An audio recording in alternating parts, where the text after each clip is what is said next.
was 1978, and it was determined that I had endured sufficient trauma to carry out my first trial run operation. An enormous quantity of cocaine had been flown in on one of these operations, and I was to deliver it into the neighboring state of Arkansas. By that time, Bill Clinton's drug operation was in full swing. He was governor of Arkansas, and I delivered this cocaine to a remote airport in Ouachita Forest, which I've since identified as Mena Airport. I also delivered a little packet of information and a small quantity of cocaine, a personal stash from J. Bennett Johnston, to Bill Clinton. I delivered it to Bill Clinton, and he cut out 2 lines of the coke, and he did inhale.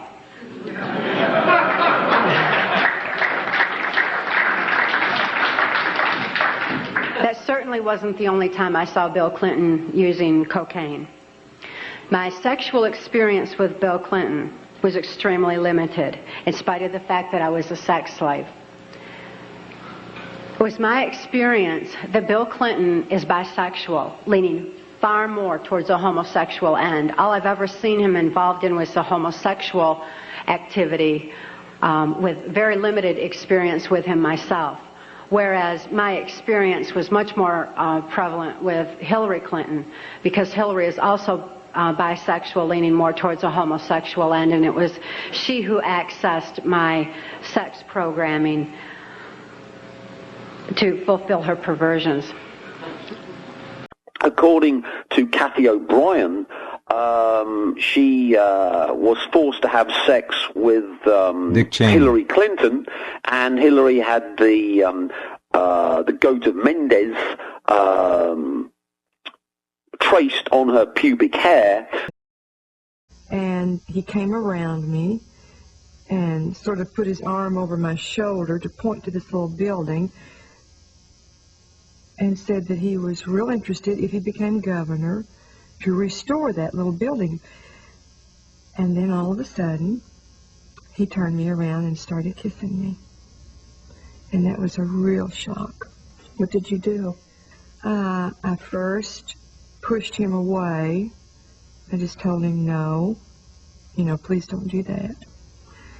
And I forget, it's been 21 years, Lisa, and I forget exactly what he was saying. It seems like he was making statements that would relate to, well, did you not know why I was coming up here?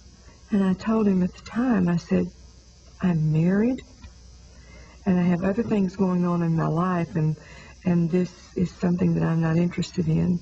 Had you, that morning, or any other time, given him any reason to believe you might be receptive?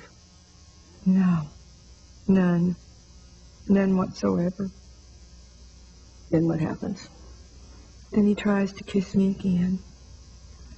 And the second time he tries to kiss me, he starts biting on my lip. Just a minute. He starts to bite on my top lip, and I try to pull away from him. And then he forces me down on the bed. And I just was very frightened. And I tried to get away from him, and I told him no. And I didn't want this to happen. But he wouldn't listen to me. Did you resist? Did you tell him to stop? Yes. I told him, please don't. He was such a different person at that moment. He was just a vicious, awful person. You said there was a point at which you stopped resisting. Yeah. Why? It was a real panicky situation. And I was even to the point where I was getting very noisy, yelling, and to please stop. But that's when he would press down on my right shoulder, and he would bite on my lip.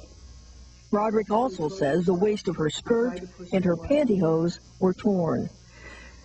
When everything was over with, and he got up and straightened himself, and I was crying at the moment, and he walks to the door, And calmly puts on his sunglasses.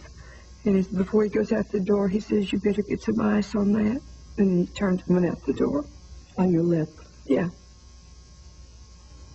She estimates Clinton was in her room less than 30 minutes. Is there any way at all that Bill Clinton could have thought this was consensual? No, not with what I told him and with how I tried to push him away. It was not consensual. You're saying that Bill Clinton sexually assaulted you, that he raped you? Yes. And there's no doubt in your mind that that's what happened? No doubt whatsoever.